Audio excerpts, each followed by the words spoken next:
Reflections. The Conflict of the World, Part 2. Excerpts from Why God Makes Sense in a World That Doesn't, by Gavin Ortlund. In the first part of this series, we examined moral feelings from a supernaturalistic viewpoint and started to contrast them with the naturalistic viewpoint. In the second half, we will further elaborate on how these two views contribute to our comprehension of morality. So here we ask, if there were a transcendent basis for morality beyond the natural realm, what might such a basis be? There might be a variety of ways that morality could be grounded in supernaturalistic reality, but at this point it's nearly impossible not to bring in God. For historically, morality has been closely linked with religion and, in Western civilization particularly, with God. The meta-ethical and metaphysical have developed together. Whether there is warrant for this association, we cannot yet fully decide, but as a matter of history, it is indisputable. How specifically could morality be related to God? There are various options, but one of the more prominent is that moral obligations exist as a kind of divine law or a set of divine commandments. These commandments, in turn, reflect God's character or perhaps his intellect. This can be hashed out in various ways, but it is significant for our purposes to note that on such a view, we are no longer obligated to regard with suspicion the various characteristics of morality we have observed, as we were on the naturalistic alternative. For instance, the law-like significance of moral obligations, as described by Elizabeth Anscombe, could derive from the fact that they are laws. The immensity and fixedness of moral goodness, as conveyed by C.S. Lewis as the normal, would be a consequence of the fact that goodness is immense, fixed, and immovable as a mountain. On such a view, our moral nature would not be tricking us, but just the opposite. It would function like a clue or a sign about the great conflict driving the world. Decades ago, J.B. Phillips noted that the Nazis disagreed with the moral values of the free world, and unless there is some objective standard of morality, then there is no means by which to adjudicate these competing moral visions. But almost everyone knows that the Nazis were wrong to do what they did. Phillips asked, why is there this almost universal moral sense? Why do we consider that good is a better thing than evil? Surely this recognition of good, so deeply rooted and so universal, is another far from negligible pointer to reality. On a theistic view, morality can function like this: clue rather than illusion. Morality could even be a unique pathway of relation to God, more vigorous and more lively than others. For however much we might find suggestions of God in a tragic poem or a lovely sunset, the realm of conscience works upon us at a more interior level, in a more personal and vivid way. John Henry Newman called conscience the connecting principle between the creator and the creature, distinguishing between a notional assent to the truth of God versus a real assent, emphasizing the role of conscience in moving one from the former to the latter. Thus, while other arguments for God work at the rational level, the realm of conscience would testify to him in a more existential way. Conscience would be a unique arena in the human-divine relationship, like a crucial hill contested by two armies, where the heaviest warfare concentrates. However, it is crucial again to distinguish the ontological question of the basis for morality from the epistemological question of its potential revelatory role, just as it is imperative to distinguish it from questions of religious history. For almost immediately, when one says anything at all about morality related to divine law or commandments, concerns immediately arise about allegedly unjust laws in the Bible and questions of religious violence. Atheists, like Christopher Hitchens, draw attention to various atrocities committed by religion or in the name of God to argue that the particular set of ethics commanded in the Bible or another religious text is itself immoral. So it is important to stress that the conception of morality as divine law does not in itself require any particular commitment to a particular set of perceived divine commandments given in history, nor does it involve any kind of confidence that those who believe in God will necessarily live out his commandments better than anyone else.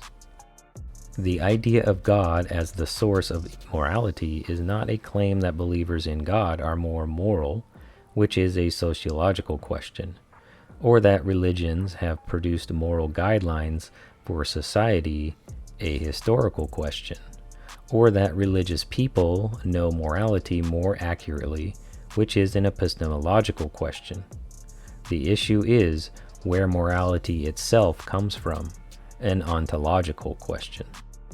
It is possible to affirm morality as ontologically grounded in God without accepting any of these other sociological, historical, or epistemological beliefs. Indeed, there may be good reasons to affirm the former, but not the latter. Here, we must recognize such questions are subsequent to the question of God. But there is another objection that is seemingly always raised to the identification of God as the ground of morality, and which we must therefore deal with right away: the famous Euthyphro dilemma. Just as the "what caused God" objection has become a kind of stock-in-trade response to the cosmological argument, so the Euthyphro dilemma, in its various formulations and applications, has this function against the moral argument.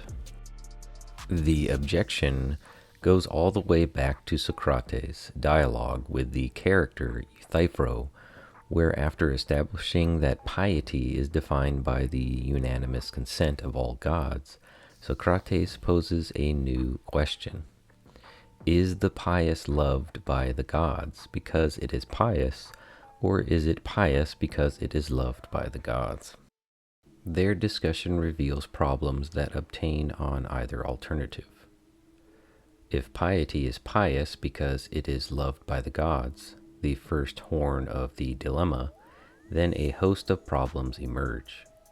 For instance, morality becomes arbitrary. Impiety could be holy had the gods loved it instead.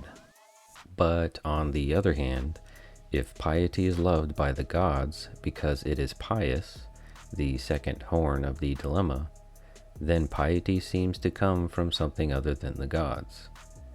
Piety would then not depend upon the gods, and consequently would need some other source. Euthyphro's dilemma has a long tradition of discussion in relation to monotheistic traditions, up to the present day. Bagot and Wells, for instance, note the dilemma's extraordinary staying power and its abiding influence in 21st century discussions of the relation of theism and morality. Specifically, it is frequently utilized to derive the implication that God cannot be the source of morality. Bertrand Russell summed up the challenge posed by the dilemma for monotheism, emphasizing in particular that the first horn imperils God's goodness. If you are quite sure there is a difference between right and wrong, you are then in this situation. Is that difference due to God's fiat, or is it not? If it is due to God's fiat, then for God himself there is no difference between right and wrong, and it is no longer a significant statement to say that God is good. If you are going to say, as theologians do, that God is good, you must then say that right and wrong have some meaning which is independent of God's fiat, because God's fiats are good and not good independently of the mere fact that he made them.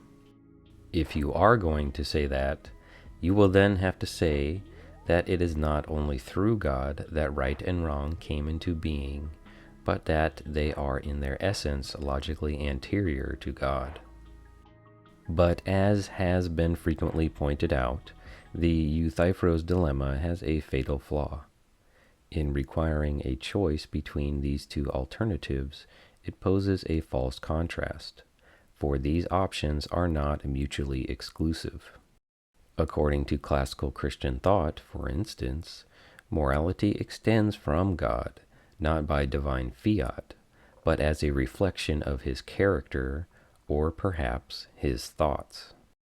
Goodness is therefore neither external to God nor dependent on his will.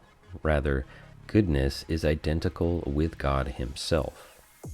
As William Alston has observed, Euthyphro's dilemma assumes a Platonic conception of the objectivity of goodness, in which goodness is a kind of abstract idea, separate from God.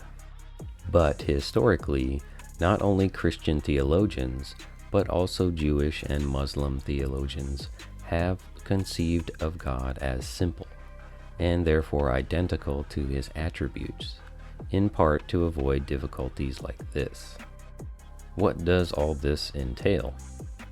Unless we are willing to go down the dark path of Nietzsche, Sartre, and Ivan Karamazov, in which moral significance is an illusion, and moral choice is like art, then we will find theism a better explanatory environment for our moral experience than naturalism. That is to say, theism can provide a more plausible framework for the objectivity of moral values and obligations than naturalism can. And if this is right, it may be useful to go one step further and consider the practical effect of such a hypothesis. Suppose one thinks of moral values as Sartre did, only then to consider the possibility of Mark Studdock's the normal. What emotional implications would such a change have? The question feels vitally important, as though we were waiting to hear whether a loved one has survived an accident, or to receive the results from a test determining whether we have an incurable disease. Morality is so deeply hardwired into our nature that an amoral world feels very close to a meaningless world. Almost no one can consistently live out a Nietzschean moral outlook. It does not appear that even Nietzsche could. We intuitively recognize that it matters, whether we exploit or help the poor, whether we love our families or abuse them. To consider that such intuitions are illusory feels not like a minor loss, but like something unspeakably horrible. The theistic story, by contrast, infuses nobility into human life and struggle. It has the potential implication that how you live will matter forever. I propose that our thirst for a real, non-illusory morality is so foundational to our lives that we simply cannot live without it. And not only because we sense that good and evil are deeply meaningful categories, but because we instinctively long for good to ultimately triumph over evil. This longing, so basic to the human heart that it is almost impossible not to conceptualize our lives and all of history in terms of moral hope. One way we can draw attention to this intriguing fact is by noting the role of moral hope in the stories we tell.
You're not here. We're not there. The car exploded.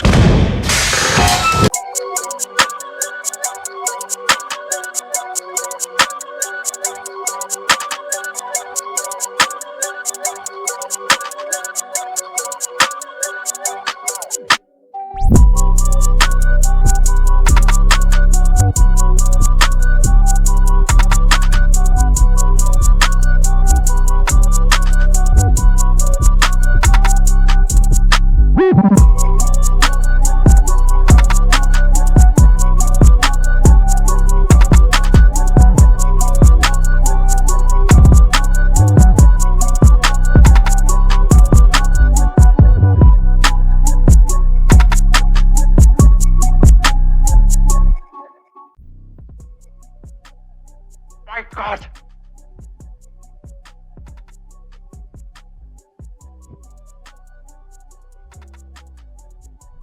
My God! Why hast thou forsaken me?